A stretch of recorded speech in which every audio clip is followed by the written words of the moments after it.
El reflejo del éter. Me llamo Amelia Roth, doctora en neurociencia y especialista en conciencia humana. Mi vida siempre había estado dedicada a desentrañar los misterios de la mente, pero nada pudo prepararme para lo que estaba a punto de descubrir. Todo comenzó con un experimento en mi laboratorio, donde analizábamos patrones cerebrales en estados de meditación profunda. Una noche, mientras revisaba los resultados, noté algo extraño, una señal en los datos que no provenía de los sujetos humanos. Era un patrón perfecto, una frecuencia que parecía repetirse cada vez que alguien alcanzaba un estado de meditación absoluta. La señal era demasiado compleja para ser aleatoria, pero lo más perturbador fue que, cuando la amplifiqué, una voz resonó en el laboratorio. ¿Puedes verme? El pánico me invadió. Era imposible. No había ningún micrófono ni receptor conectado. Sin embargo, la voz continuó. No eres quien crees ser. Todo lo que sabes es una ilusión. La voz no volvió a escucharse, pero dejó una huella imborrable en mí.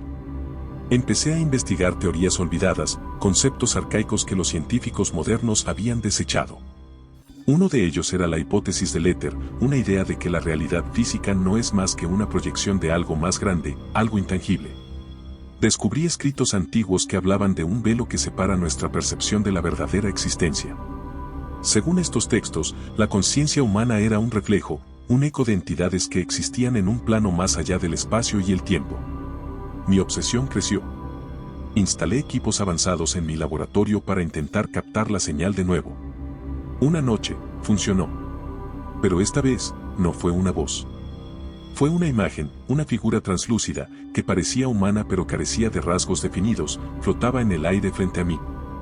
Eres una de nosotras, pero lo has olvidado, dijo con un tono frío y distante. La figura se presentó como Kael, un ser de lo que llamó el éter, un plano donde todas las cosas existen simultáneamente, sin tiempo ni forma fija. Según Kael, los humanos no éramos reales en el sentido tradicional. Nuestra existencia era un sueño colectivo, una simulación creada por las mentes de los verdaderos seres que habitaban el éter. Todo lo que crees que es sólido es una mentira que contamos para entretenernos, explicó Kael. Sentí que mi cordura se desmoronaba. Le pregunté por qué nos habían creado. Su respuesta fue tan inquietante como reveladora. Somos entidades inmortales, incapaces de experimentar dolor o placer. Ustedes son nuestras máscaras, nuestras formas de sentir lo que no podemos. Pero el sueño está fallando. Pronto despertarán, y cuando lo hagan, entenderán que nada de esto fue real. Después de la visita de Kael, mi percepción de la realidad comenzó a cambiar. Los objetos cotidianos parecían inestables, como si vibraran levemente, como si el tejido de lo que llamamos realidad estuviera desmoronándose. Los sueños que tenía se volvían cada vez más lúcidos, más aterradores. En uno de ellos, estaba en un vasto vacío, rodeada por figuras como Kael, pero más definidas, más humanas. Me observaban con interés, como si estuvieran esperando algo. Una noche, mientras revisaba mis notas, el laboratorio entero se llenó de esa frecuencia extraña. Esta vez, la señal no era externa, venía de mi propia mente.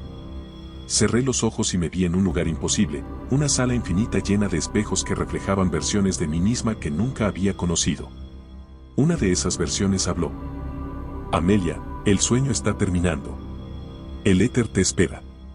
Decidí enfrentar mi destino. Activé todos los equipos de mi laboratorio y dejé que la frecuencia me envolviera. Sentí como si mi cuerpo se disolviera, y cuando abrí los ojos, ya no estaba en el laboratorio. Estaba en el éter. Las figuras que me rodeaban eran inmensas, inconmensurables, pero había algo familiar en ellas. Eran fragmentos de mí misma, de todos los que alguna vez habían existido en el sueño colectivo. Bienvenida a casa, dijeron al unísono. El éter no era un lugar físico, sino un estado de conciencia pura, un mar infinito de ideas, recuerdos y posibilidades. Comprendí que la vida humana no era más que un experimento, una forma en que estas entidades intentaban entender la individualidad y la emoción. Pero también entendí algo más aterrador, el sueño estaba colapsando. Las barreras entre el éter y nuestra realidad se estaban desmoronando, y cuando finalmente se derrumbaran, todo lo que conocíamos desaparecería, absorbido por el infinito. Intenté regresar, pero era demasiado tarde. Mi cuerpo, mi laboratorio, mi mundo, todo había quedado atrás. Ahora, mientras floto en este vasto vacío, entiendo que nunca fuimos reales. Fuimos una chispa efímera en un océano eterno de conciencia.